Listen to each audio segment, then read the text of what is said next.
The title of this video should be, if I can remember it before I can get home, 5 reasons why you should buy a Super Meteor 650. Now, I'm not saying there aren't 5 reasons, 10 reasons, 100 reasons why you shouldn't buy any bike. Of course, that will apply across the spectrum. But there's got to be people out there who are umming and ahhing about the prospective purchase of this here motorcycle. And I've no regrets about it, much as I love the Interceptor and the Classic 350. I've no regrets. I had for the time being to drop to 2 bikes, 1 Royal Enfield.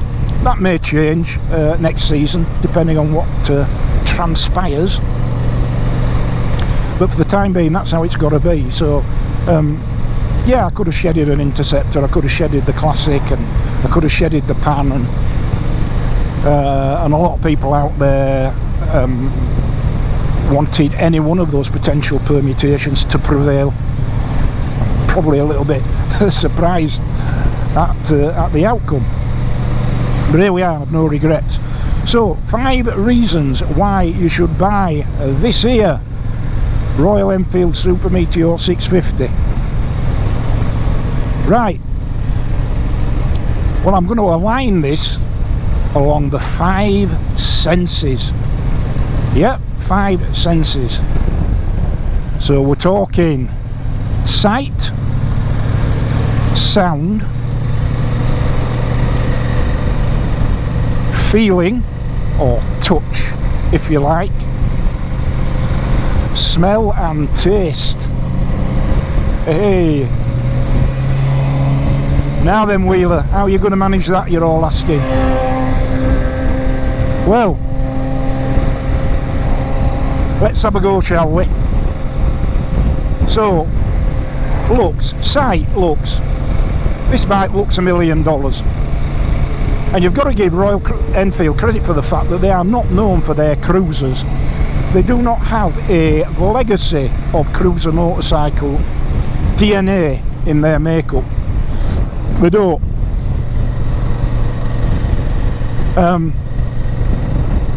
And there's only the Meteor and Super Meteor that you could really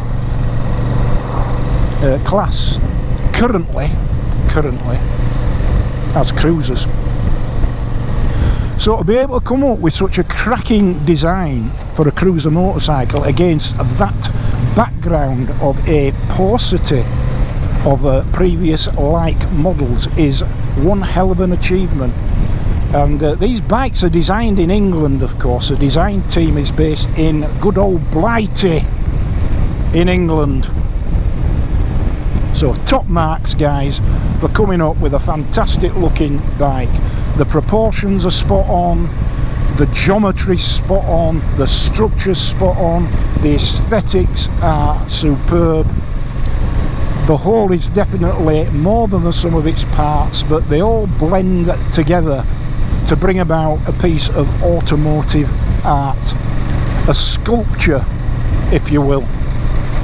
I just think this bike looks amazing in any of the colour schemes in which you can currently get it, and that's quite a few.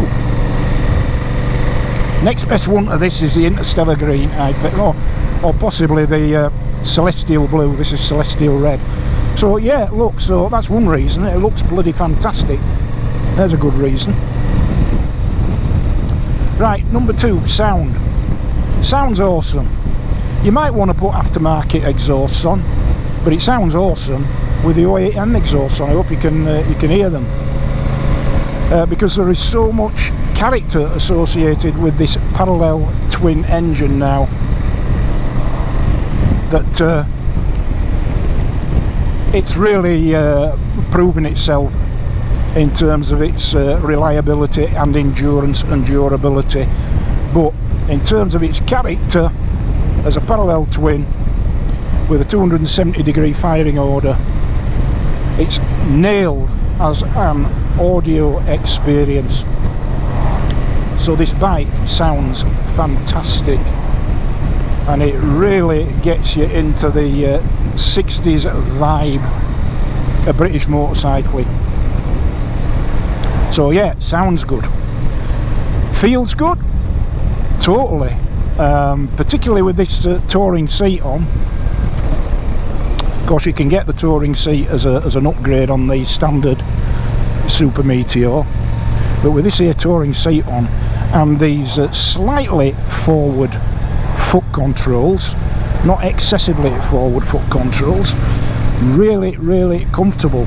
I don't get any sense of there being undue bearing of weight and pressure upon the lower spine. There's no sense of that whatsoever, which is the concern a lot of people have about this here riding position. I've not experienced that at all. It feels fantastic, really comfortable, aided by the Showa front suspension, which is sublime, aided not quite so much by the twin rear shocks, which are in dire need of a bit of adjustment, but I'll be getting on with that because it's just a little bit firm at the moment, but it's not not a showstopper. And the overall riding position with these relatively wide and antlered, if that's a word, handlebars, just means that the overall riding position in terms of the respective angles at which your body and limbs are is just about the sweet spot for comfort. So I'm just going to have a little break now, and then we'll carry on in some more beautiful scenery as I explore the final two, which is going to be oh, a subscriber. It's going to be taste and smell. Hey, have a think about that. Taste and smell, eh? Yes, so where was I? So we did sight, sound and touch as part of the 5 senses orientated approach.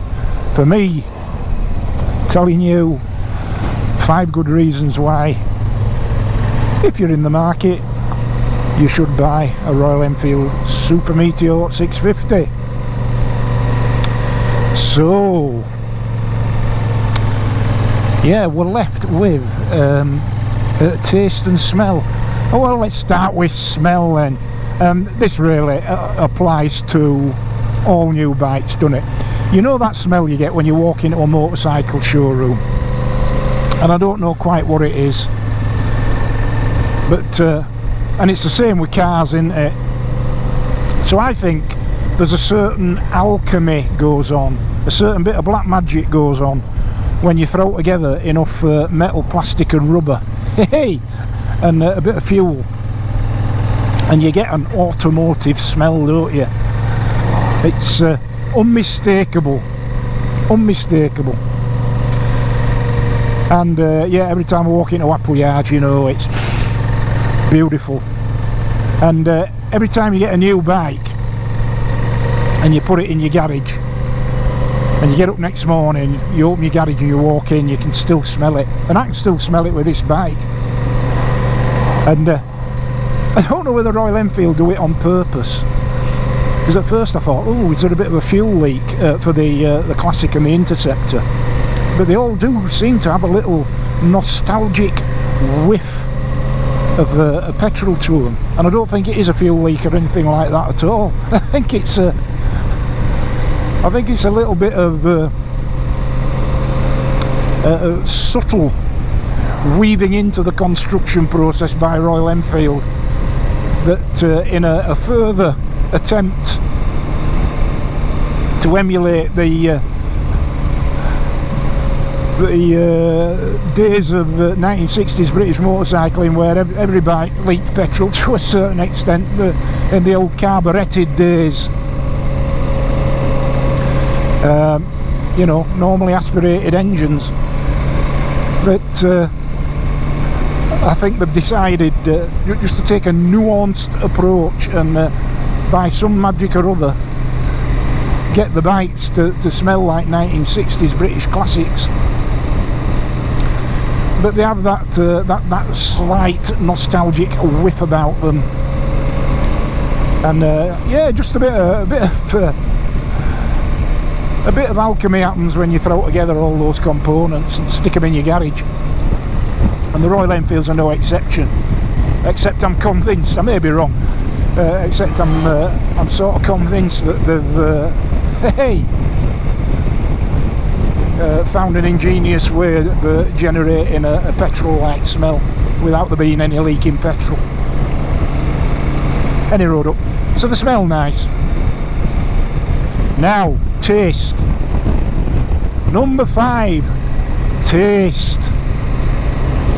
Now, I'm not suggesting for 1 minute that if you're looking to buy a bike, that before you part with your hard-earned cash, you insist that the dealership let you taste it in the showroom, you know, give it a good old licking. Hey, oh, missus. Yeah, I'm not suggesting you probably get locked up, or at least thrown out of the dealership. So I don't think I'd be right popular with Apple Yards if I went in and insisted on licking all the bikes before I took them out for a test ride. Hey, no. So no, you can't taste a bike. And if you can taste your bike, wow, it must be, it's either it's throwing out some really, really noxious stuff, or you're a bit strange. And don't get me wrong, if your penchant is to strip off in your garage and start licking your bike all over, crack on. Well, it's a victimless crime, isn't it? Till somebody sees you. It's a victimless crime. No, that's not what I mean. Taste. We all know what taste is, don't we? When we talk about good taste and bad taste. That sort of taste. And I think if you're a Royal Enfield owner, and particularly if you're a Royal Enfield Super Meteor 650 owner, because this does represent the pinnacle of Royal Enfield's achievements thus far, I would suggest. Only a matter of opinion, but my opinion too, and that of many others. Certainly in terms of the improved fit and finish and overall quality of construction. And the design, for that matter.